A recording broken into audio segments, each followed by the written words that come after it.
حضور صلی اللہ علیہ وسلم ارشاد فرماتے ہیں کہ تمہیں پتہ ہے کہ صدیق کا مرتبہ دوسرے اصحاب سے کیوں بڑھا ہوا ہے؟ وہ کثرت نماز اور روزہ کی وجہ سے نہیں، فی شیء آخر، فی شیء، وہ کیا شے ہے؟ پھر خود حضور صلی اللہ علیہ وسلم نے کسی دوسرے موقع پر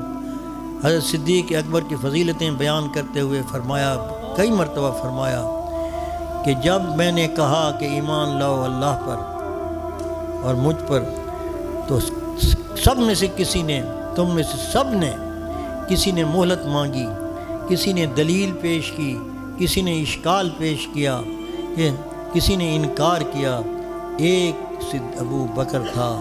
جس نے بغیر دلیل کے، میں نے منہ سے نکالا، اس نے کہا